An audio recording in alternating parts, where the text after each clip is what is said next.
Somewhere in the Pacific, crewmen aboard the aircraft carrier Abraham Lincoln keep their edge through a series of constant drills.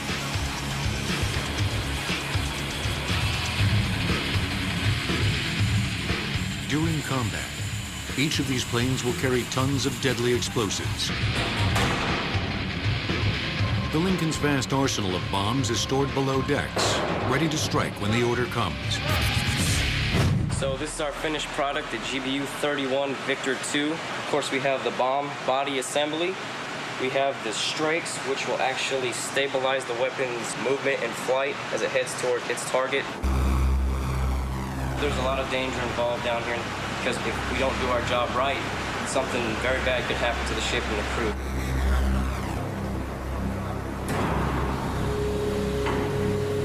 The ordnance crew has no more demanding and dangerous duty than transporting the world's most advanced bombs to the flight deck. They're going to pull the weapons off the elevator car, and they're going to perform a weapons inspection on them now. These weapons are inspected through every step of the process, from the magazines to the hangar bay, and again on the flight deck. He's going to check all the electrical connectors and pins to ensure that we're going to have a positive electrical connection. This is a satellite-guided weapon, so he's checking the antenna now. Okay, we're moving the weapons to the bomb farm now. It's a two-person rule for safety whenever you're moving a skid of weapons. This weapon weighs about 1,000 pounds. The final step in this exacting process is securing the bombs to the aircraft. Stop! Good. Bring it forward, bring it forward, bring it forward.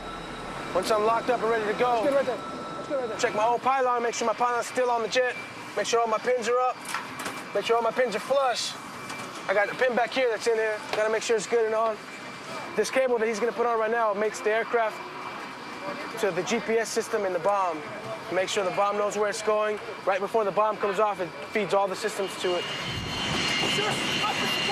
The pride that comes with wearing the uniform never seems to change. Every day I'm up here, it's always a good experience to come up here and know that I'm doing something to protect my country and help my shipmates out whenever I can. It's not only one jet that I'm loading. I got other jets around this jet. If something happens, something can go wrong, somebody can die, and I can't have that. The weapons of war, however, are ever-changing. This ordnance team has just loaded a bomb that can see through clouds and strike within yards of its target. A bomb that 40 years ago was the stuff of science fiction.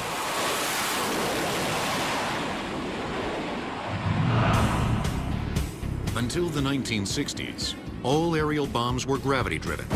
They simply hit wherever gravity and wind currents carried them. They were rarely accurate, killed indiscriminately, and required multiple strikes to achieve success.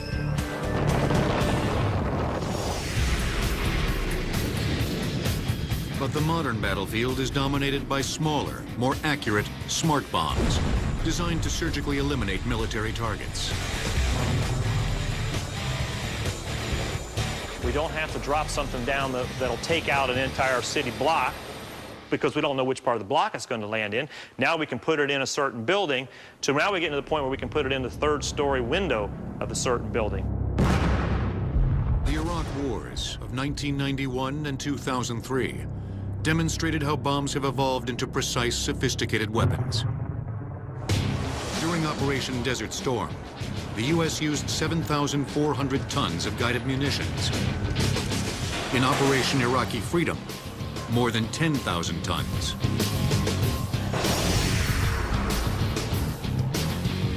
Unlike missiles, smart bombs cannot propel themselves, but the advanced hardware they pack enables them to guide a path with stunning accuracy. Smart bombs rely on smart people.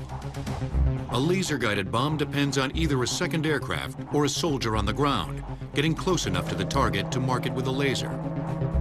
Since the beam reveals the position of those transmitting it, the laser is aimed at the last possible moment. The bomb, already in flight, then zeroes in on the mark. You release the bomb before you put the spot on the target. You put the spot on the ground or over on a wall or over on a tree, and then you move it, because it takes a finite amount of time for that weapon to get to the tank.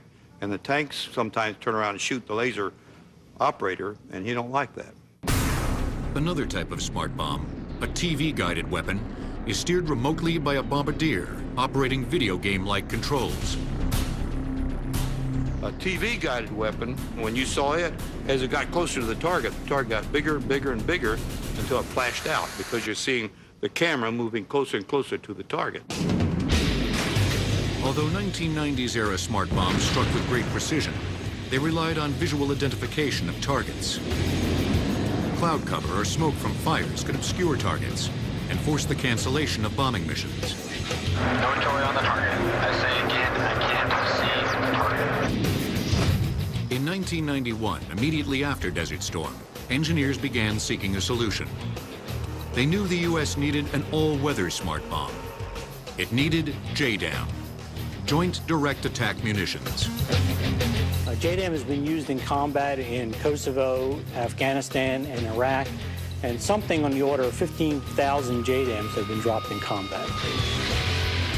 JDAM converts conventional gravity-driven bombs into smart ones. A tail kit containing a global positioning system and inertial navigation system monitors is attached to existing 500, 1,000, or 2,000-pound free-fall bombs. This is a JDAM guidance kit. Right now it's attached to a 2,000-pound Mark 84 warhead. And just about this section here is the heart or brains of the navigation and guidance function. I brought along a unit here. This is the mission computer. On this side is an inertial measurement unit that has the sensors from the INS, and in the middle is a GPS receiver card. JDAM's navigation monitors send signals to movable tail fins that maintain the bomb's flight path. It consistently strikes within 3 meters of its target and operates under all atmospheric conditions. The JDAM weapon is useful in all weather. So clouds, smoke, it doesn't make any difference. You've launched it from an altitude, you've told it where to go, it will go to that point on the Earth. JDAM was originally designed to take out fixed, high-value targets. But its astonishing accuracy made it a powerful tool against mobile targets deployed near American troops. In Afghanistan, some new things happened. Special Forces troops were put on the ground. They were provided with equipment that would allow them to actually get coordinates of targets, and they were able to call in JDAMs on targets that they were actually seeing there that were stationary but maybe had moved very recently. This is a close air support role rather than what was originally thought of as a high-value target attack mode. In years to come, JDAM will be supplemented by an even smaller and smarter bomb. Small diameter bomb is the next step in the evolution of miniaturizing weapons. Small diameter bomb is a 250-pound weapon, but with about 35 pounds of explosives in it. It has diamondback wing that gives it an ability to fly. This is a small diameter bomb, mock-up. It's about 6 feet long, about 250 pounds. This is the configuration that it would be in when it's stowed on the aircraft, so that it's sleek and aerodynamic. The wings are folded in, the tails are folded in. Once it's launched and dropped off the airplane, the wings will extend, open up like this. The tails will be popping out also. From there on, it will glide itself for 40 or 40-plus miles until it impacts the target.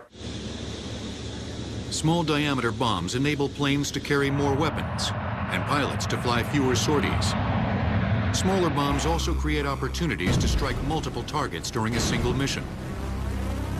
Now we'll take up a B-1 with 96 small diameter bombs in it and hit 96 different targets and hit them precisely and with very, very minimal collateral damage. Another type of bomb, known as the sensor-fused weapon, or SFW, unleashes many warheads towards multiple targets. Once the SFW is released from the aircraft, gas bags that resemble car airbags inflate and push out 10 separate submunitions. Parachutes then deploy from each submunition, slowing their fall and bringing them into a vertical descent over the target area. At a predetermined height, the parachutes eject and rocket motors fire, stopping the descent. Once the rockets burn out, each submunition releases 4 warheads that scan a target area of about 30 acres. Once the explosive is detonated, that projectile fired at hypervelocities into the target, and it penetrates the armor plating. Once through that armor plating, it starts to destroy the individual components below that armor. SFWs are the smartest of the smart, able to track moving targets and distinguish between jeeps and tanks.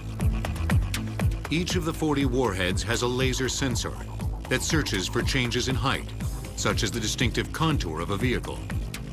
At the same time, infrared sensors seek heat signatures like those emitted by the hot engine of a target vehicle.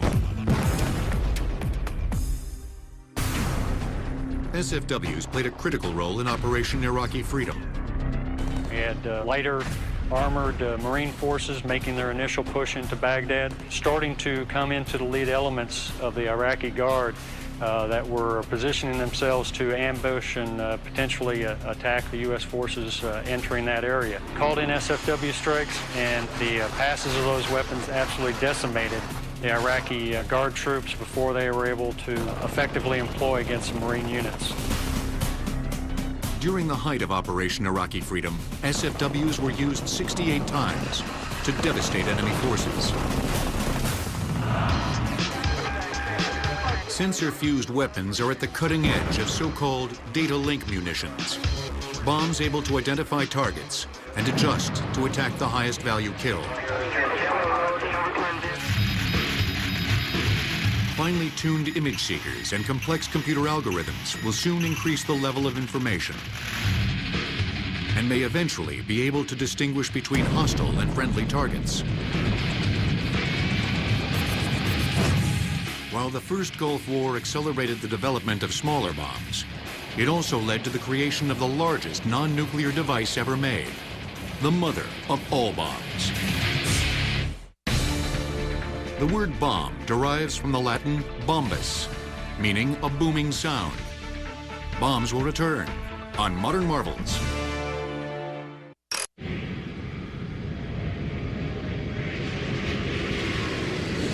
March 11th, 2003, marked a milestone in military history. At Eglin Air Force Base in Florida, the United States tested a new superweapon.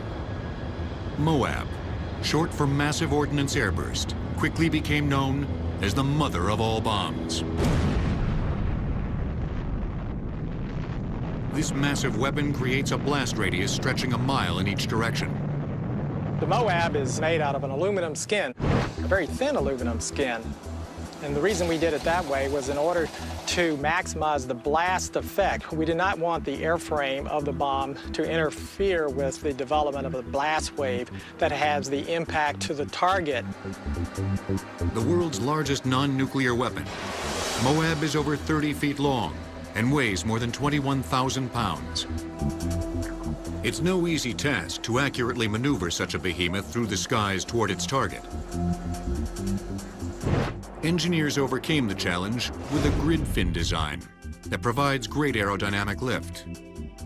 During carriage, these 4 grid fins are folded forward onto the bomb in order that it makes a very compact design for carriage. When the weapon is deployed out the back end of the C-130, the fins are subsequently deployed with aerodynamic assisting in the deployment because the wind is coming from the forward of the bomb. Once it's in its flight configuration, as it is shown here, it is then able to control the bomb and fly it to its designated target. Although MOAB was fast-tracked for Operation Iraqi Freedom, the lack of enemy resistance kept it grounded. But its successful test run served chilling notice of a powerful new force.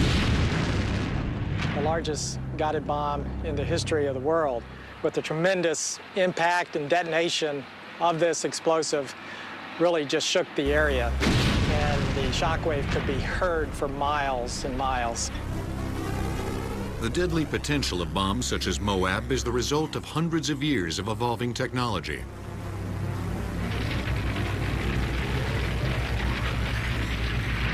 In the 7th century came the invention of Greek fire, a kind of primitive napalm used mainly in ship-to-ship combat.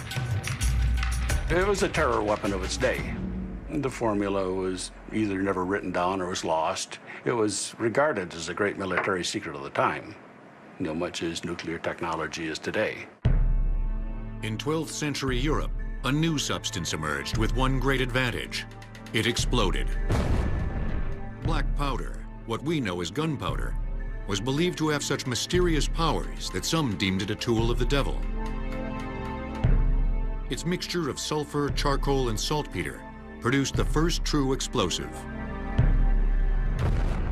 Of course, the first cannon came along at the time too, and they would fire a simple iron ball. But sooner or later came the idea, why can't we hollow out the cannonball and use it to make a bomb? And so they did. In 16th as in 20th century warfare, precision was more important than brute force. Cannonballs gave way to smaller, yet still powerful, hand grenades. The term grenade actually comes from the Spanish granado, which means pomegranate, which a grenade looks like. If you saw a grenade of the period, say of the 16th or 17th century, it looks very much like the bombs you see on the cartoon shows. It'd be a round ball with a fuse sticking out of the top.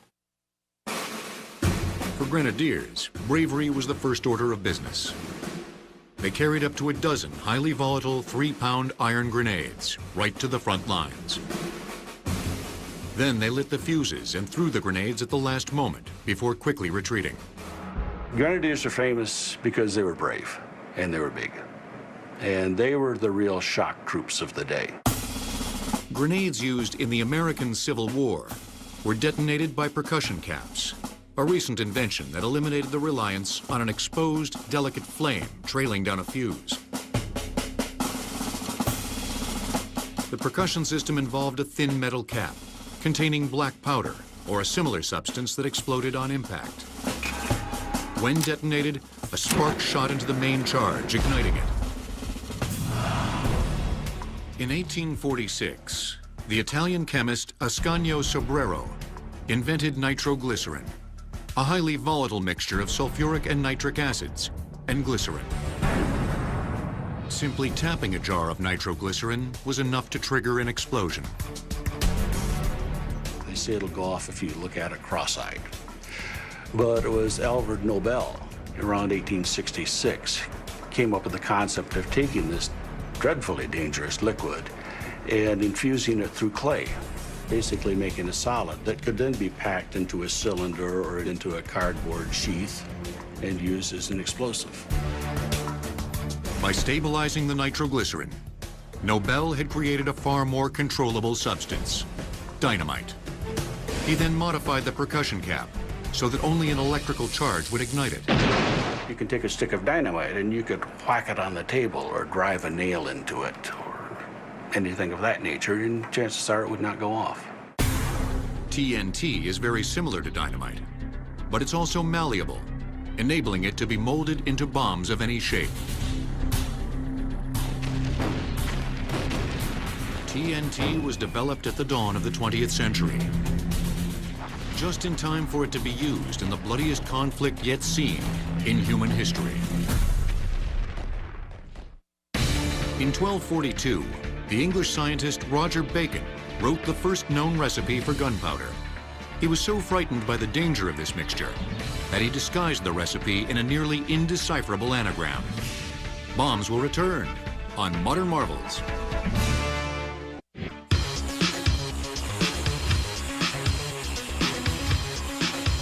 Modern bombing missions are highly complex operations, planned to the last detail.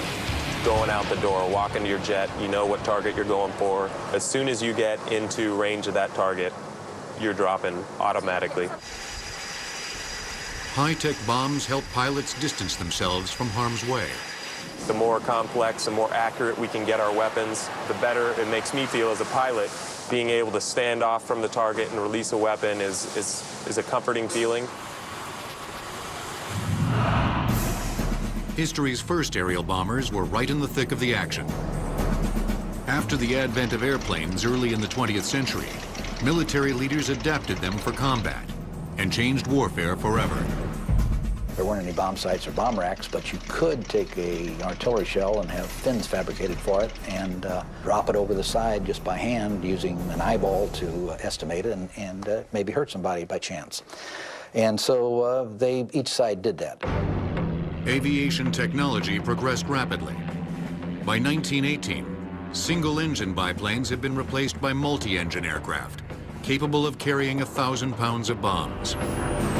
As airplanes get larger and have more powerful engines, can lift more payload, they can carry bigger bombs. We see the concept of an air-powered doctrine being developed of masses of airplanes, of fighters escorting bombers, of reconnaissance or spy aircraft.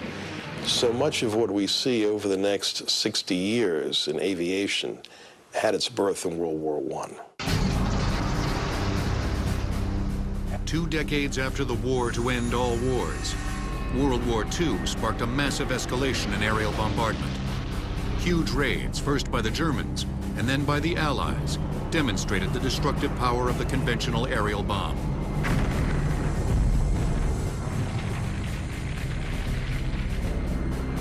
The most devastating raids used incendiaries, bombs filled with gasoline that burst into flames on impact. On a March night in 1945, swarms of Allied bombers turned Tokyo into a raging fireball. The first wave of planes dropped high explosives to blow the roofs off buildings, exposing vulnerable timber. That wood was then ignited by hundreds of planes dropping thousands of incendiaries.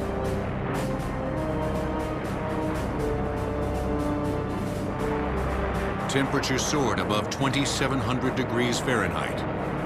As hot air rose rapidly, cold air rushed in from the outside, sucking people into the firestorm. Certainly more people were killed in that attack than were in the first atomic bomb attack. World War II gave rise to carpet bombing, blanketing a vast area with thousands of bombs that might land anywhere. Most sighting equipment for bombardiers was crude and ineffective. Tacticians demanded a better method. The whole science that we're talking about is not that the bomb is such a wonderful device. It's putting it exactly where you want it. In World War II, you could deliver them with much more precision. First with the famous American Norton bomb sight, which could drop a bomb in a pickle barrel from 25,000 feet, which, given ideal conditions, it could. The Norton bomb sight was one of the first mechanical computers. A bombardier adjusted knobs and levers to set a series of miniature gears. He keyed in several variables: the exact flight path, the plane's airspeed, latest updates on crosswinds, distance to the target. Finally, the bombardier made one last sighting on the target and activated the bomb sight. The Norton then took control of the airplane, guiding it during the final moments and automatically releasing the payload. The Norton bomb sight was a big improvement over anything else that existed in those days. In fact, hardly anything more than a X on a canopy was available before that. Hitler's Third Reich pioneered other frontiers in bomb development. Their method for propelling bombs was rather simple in theory. Attach them to jet engines. Hitler named his new guided missile the V-1 for Vengeance 1. The harbinger of modern missile warfare were the German V-1 guided missiles. A very simple weapon, traveled a couple of hundred miles. Its fuel would cut off at a certain point, and it would just nose over, hit the target. Accuracy was very poor.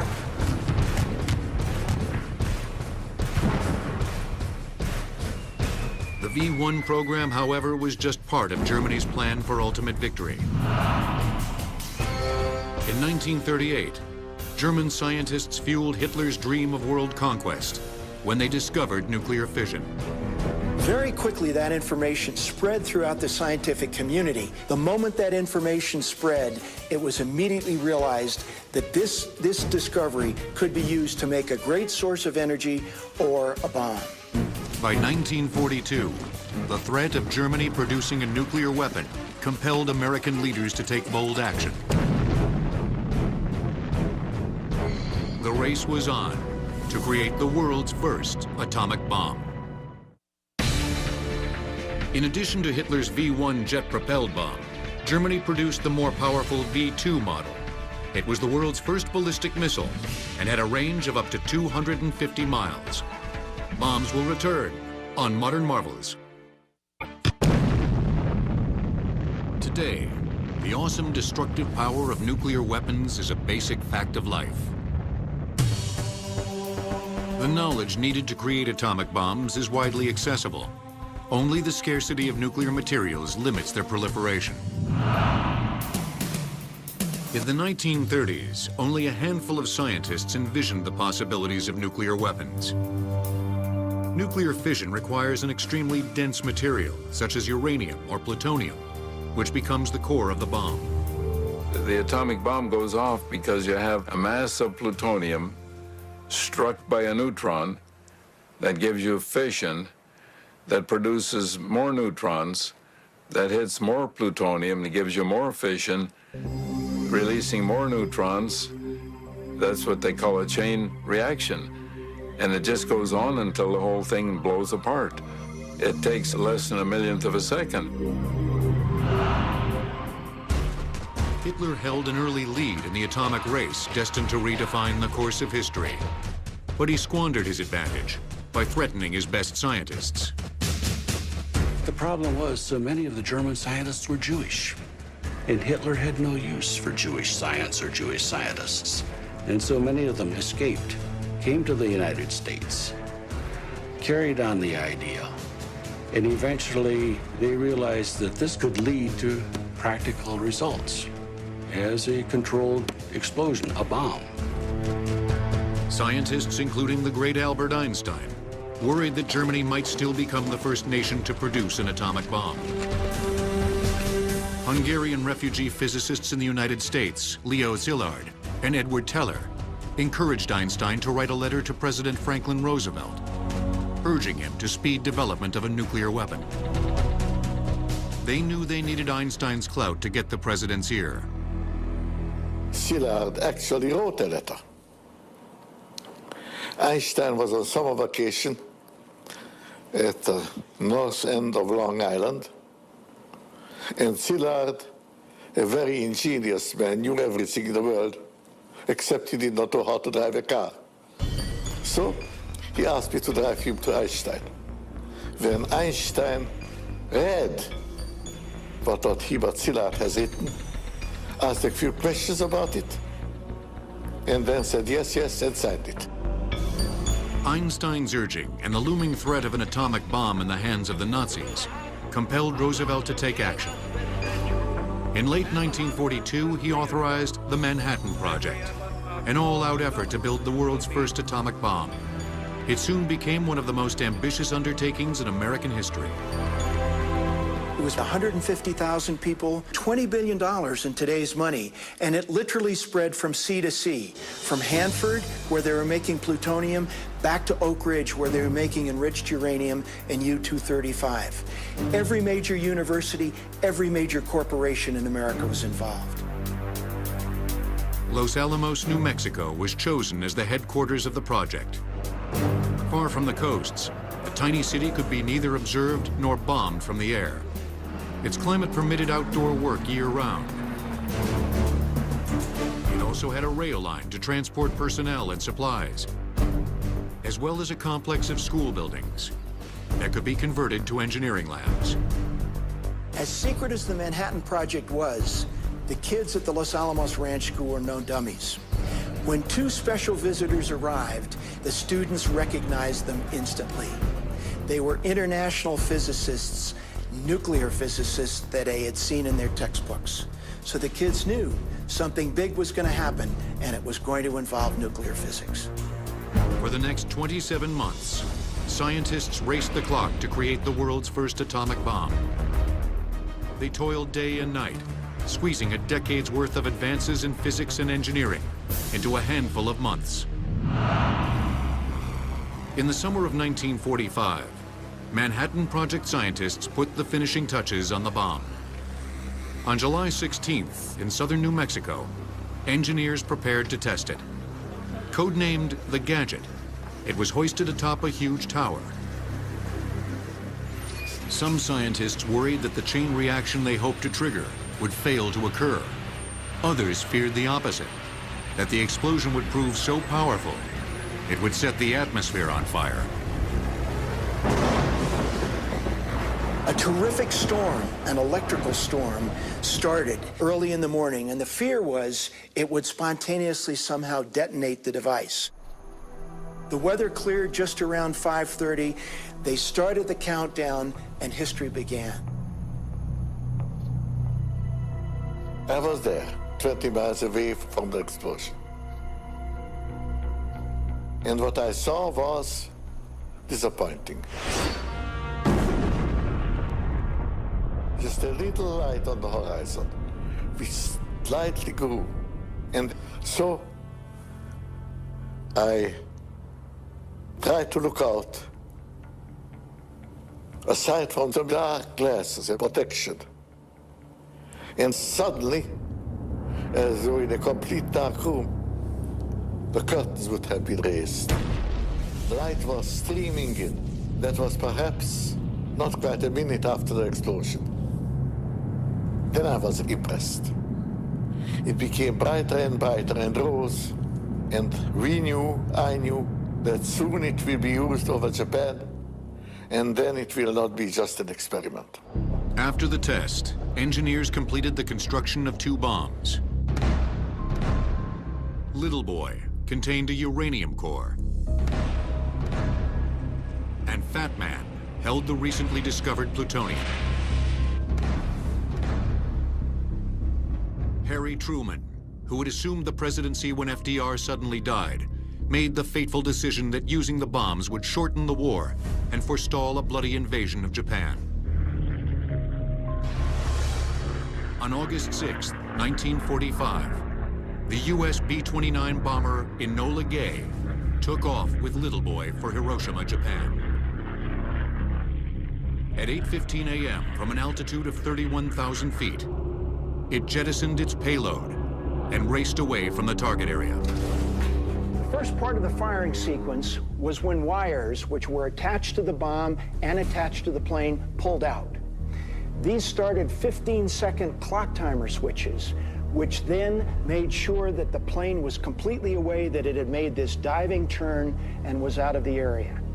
At that point, the barometric switches passed control over to the radar antennae. These radar antennae detected how far off the ground the bomb actually was. And at 2,000 feet, they sent a firing signal back, which started an irreversible set of events leading to the nuclear explosion. Little Boy exploded with a force of 15 kilotons, or 15,000 tons of TNT. On August 9, 1945, at 1:02 a.m., the U.S. dropped Fat Man over Nagasaki, Japan. It exploded with a force of 21 kilotons of TNT. Temperatures at ground zero rose to approximately 7,000 degrees Fahrenheit. Wind velocity reached 620 miles per hour. Blast pressure was 4,600 pounds per square foot. Survivors who witnessed the explosions likened them to seeing another sun in the sky. The intense heat wave that followed the explosions destroyed all life within a radius of nearly 2 miles.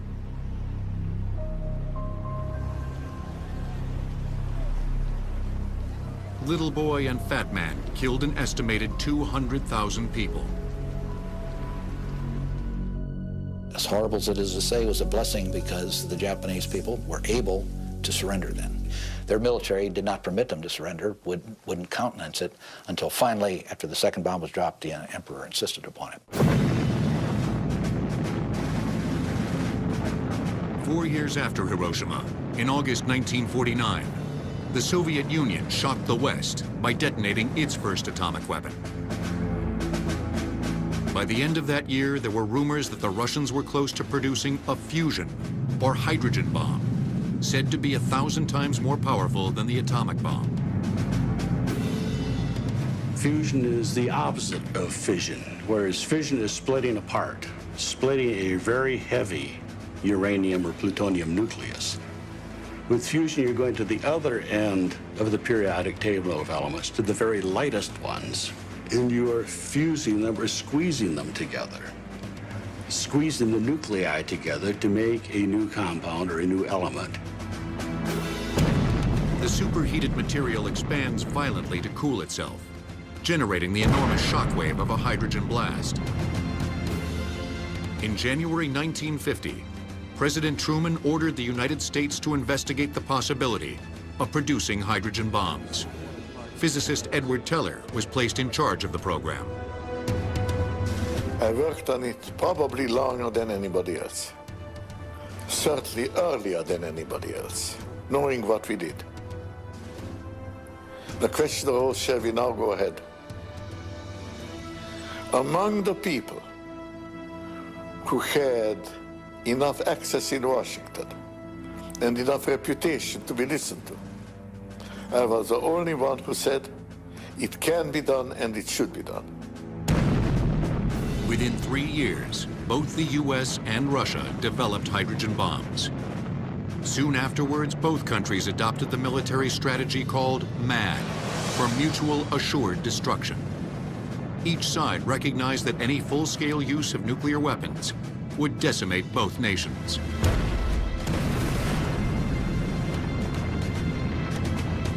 In the quantities in which it was ultimately produced, it would have ended civilization. If we'd had a nuclear exchange, as we might have had if we hadn't had reasonable leaders on both sides, the world as we know it could have been like Neville shoots on the beach. I mean, everybody might have been dead.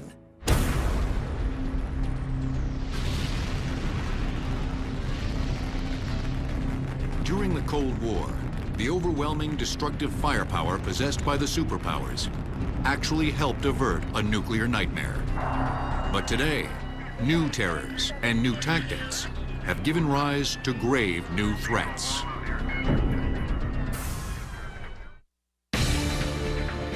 One pound of uranium, about the size of a golf ball, can produce as much explosive energy as 8,000 tons of TNT. Bombs will return on Modern Marvels.